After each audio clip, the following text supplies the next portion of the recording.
Aujourd'hui, je vais vous présenter Enolab, qui est un logiciel d'études d'autoconsommation collective, qui permet de faire des études d'autoconsommation individuelle et collective de manière précise et poussée. Cet outil, c'est un outil SaaS, ça veut dire que vous avez toujours accès à la dernière version disponible, et c'est un accès sur un navigateur avec login mot de passe. Enolab est organisé en deux espaces. Donc déjà, le premier espace, qui est votre espace d'études, ça va être l'endroit où vous allez pouvoir faire un certain nombre d'études en simultané selon votre abonnement. Donc 1, 3, 6, 10 études en simultané. Et une fois que vous avez fini une étude, vous allez pouvoir la supprimer pour en commencer une nouvelle. Si jamais vous souhaitez sauvegarder ces études dans le temps, donc pour les garder en mémoire pour plus tard, vous avez également un espace de sauvegarde dans lequel vous pourrez les stocker. Donc là, pour vous montrer un petit peu comment ça marche, on va aller sur une étude que j'ai déjà commencée, donc qui est à Lyon, dans le premier arrondissement, et qui est une opération ouverte. Pour commencer la simulation, on va déjà intégrer des points d'injection. Donc là, on voit que j'ai déjà 2 points d'injection, qui sont un PV de 350 kg et un PV de 200 kg. Je vais pouvoir en ajouter un troisième, par exemple, une centrale PV de 150 kg. C'est bien du photovoltaïque. J'aurais très bien pu aller intégrer un autre moyen de production, de l'éolien, de l'hydroélectricité. Le segment, je suis bien sur un segment C4. On a dit que c'était un 150 kg. Je vais pouvoir définir la valorisation du surplus. Donc, par exemple, on considère que le surplus ultime de production, on va le vendre à 8,5 centimes. Je vais définir l'adresse. Donc l'adresse 69 001, par exemple, ici, boulevard de la Croix-Rousse.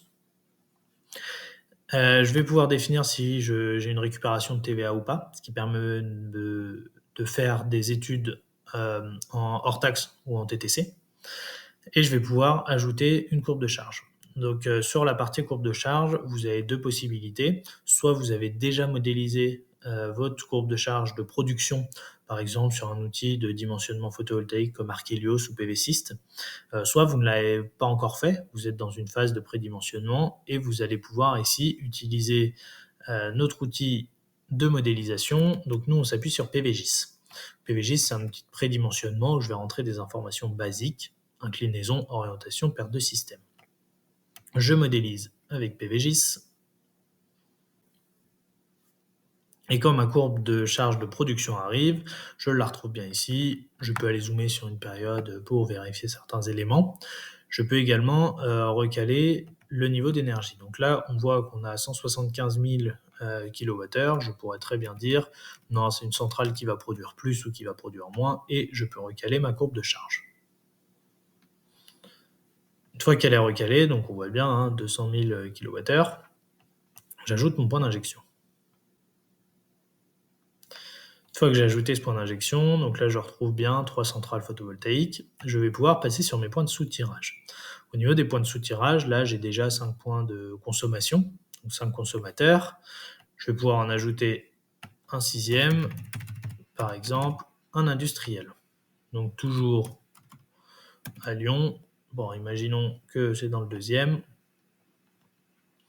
Je peux définir s'il y a de l'autoconsommation individuelle ou pas. Donc, si une centrale de production est raccordée sur ce site de consommation, là on va dire que ce n'est pas le cas.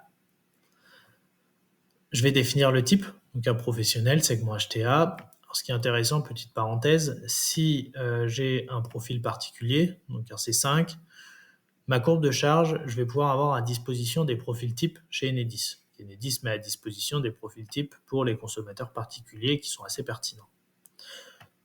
La parenthèse étant finie, c'est bien un professionnel HTA. Au niveau du tarif, je vais pouvoir définir, donc si c'est un tarif base, heure pleine, heure creuse, 4 cadrans, on parle bien du tarif de fourniture d'électricité. Donc vraiment ce qui sera la fourniture de complément une fois que l'autoconsommation collective aura débuté. Hop, donc je vais remplir les informations et j'enregistre. Au niveau de l'assise et du TURP, de la TVA, c'est Enolab qui a toutes les valeurs à jour au moment où vous faites votre étude. Vous pouvez définir également les heures d'heure pleine, heure creuse. Là, par exemple, on est sur du 22h, 6h, assez classique. Et derrière, pour votre courbe de charge de consommation, vous avez 2 possibilités. La première, c'est de téléverser une courbe de charge que vous avez déjà à disposition, ou alors vous pouvez aller récupérer la courbe de charge auprès d'Enedis en utilisant l'agrément d'Enogrid auprès des GE. Donc là, l'idée, c'est simplement vous rentrez le numéro de PRM du consommateur, son nom, l'email du titulaire et le nom du demandeur, donc, qui est le vôtre. Et je vais pouvoir enregistrer ma demande. Une fois que j'ai enregistré ma demande, ça va pouvoir envoyer un mail au consommateur qui va pouvoir donner son consentement pour que nous puissions récupérer la courbe de charge de consommation. Alors là, dans mon cas, on va intégrer une courbe de charge externe. Et une fois que ma courbe de charge est arrivée, j'ai plusieurs possibilités également de retravailler ces courbes de charge. Donc une complétude peu de données ou annuelle. Par exemple, si votre courbe de charge n'est pas complète sur l'année ou a des trous à certains moments. Et exactement comme la production, je peux faire un recalage en énergie. Donc là, on est à 726 000 kWh. Je pourrais décider qu'il y a plus ou moins de consommation avec des scénarios de maîtrise de l'énergie ou d'augmentation de la consommation. Et j'ajoute mon point. Hop, donc mon point de consommation est bien là, donc l'industriel, ce qui me fait un 6e point de consommation. Une fois que j'ai fait ça, je vais pouvoir passer sur mes paramètres d'opération. Donc les paramètres d'opération, ce sont les clés de répartition qui vont être définies. Je peux faire de la participation saisonnière. Imaginons si j'ai certains consommateurs qui ne sont pas intégrés pendant les mois d'été pour X ou Y raison. Et derrière, j'ai plusieurs clés de répartition disponibles. Dynamique par défaut, dynamique par priorité, dynamique par code-part ou dégroupée. Imaginons que j'aille faire une dynamique par priorité, je vais pouvoir rentrer les ordres de priorité des différents consommateurs. Je peux le faire également sur le surplus, si jamais un de mes points de production vend son électricité en surplus plus cher que les autres. Une fois que j'ai fait ça, je passe sur la partie paramètres financiers. Donc ça va être le paramétrage financier de mon opération. Donc ma durée de simulation, par exemple, sur 25 ans, des CAPEX. Donc là, j'ai déjà un premier CAPEX qui est renseigné pour la centrale de 350 kg. Je peux en ajouter d'autres, soit du CAPEX global, soit du CAPEX par centrale. Donc là, imaginons que j'ajoute pour mon 200 kg et mon 150 kg. Et je peux très bien mettre de l'emprunt par-dessus. Donc là, imaginons sur ma centrale de 200 kg, j'ai un emprunt sur 15 ans avec un taux de 3%. Une fois que j'ai fait ça, je peux passer également sur ma partie OPEX. Donc mes OPEX, je peux les ajouter par centrale. Je peux également en ajouter plusieurs par centrale, si je veux différencier ma maintenance, mon assurance, etc. Donc là, imaginons pour le 150 kg, hop, je mets des OPEX qui sont à ce niveau-là, avec leur inflation propre. Le 200 kg, pareil, je vais pouvoir lui mettre ses OPEX. Et le 350 kg, idem. Je peux faire des taux d'inflation différenciés. Et c'est là où ça peut être intéressant si pour mon 150 kg, j'avais voulu faire une ligne de maintenance, une ligne d'assurance avec des inflations différentes. Pouvoir définir ma TVA, mon régime de TVA et l'inflation derrière du tarif de complément. L'inflation du tarif de complément, c'est dans quelle mesure le prix de l'électricité côté fournisseur va augmenter. Je pourrais très bien mettre un tarif fixe de 2%. Je peux également faire du variable en me disant j'ai un peu de visibilité sur les 5 prochaines années. Je pense qu'il y aura une augmentation de 1,5%. Et puis, je suis plus conservateur derrière. Ça sera seulement 1%. Une fois que j'ai fait ça, en opération patrimoniale, cette dernière étape, je ne l'ai pas, en opération sociale non plus. Mais là, comme je suis en opération ouverte, je vais pouvoir définir mes prix de vente internes. Mes prix de vente internes, je peux définir du prix fixe. Par exemple, je vends à 10 centimes pendant toute la durée de mon opération. Je peux définir du prix indexé. Par exemple, je commence ma vente d'électricité à 6 centimes et ça augmente de 1% par an. Je peux définir également la réduction sur le tarif de complément. Donc par exemple, je propose 10% de réduction sur le tarif de complément à mon consommateur. Et je peux également dire, pour certains consommateurs, c'est un partage gratuit d'électricité. Voilà, je vais aller définir les derniers. On va aller mettre du prix fixe. Hop. Et comme ça, j'ai rentré tous les prix de vente d'électricité en autoconsommation collective à mes consommateurs et je vais pouvoir lancer ma simulation. Hop, donc une fois que mes résultats sont arrivés en quelques secondes ou quelques minutes en fonction de la taille de vos opérations, vous avez accès aux indicateurs principaux d'un projet d'autoconsommation collective. Donc taux d'autoproduction, taux d'autoconsommation.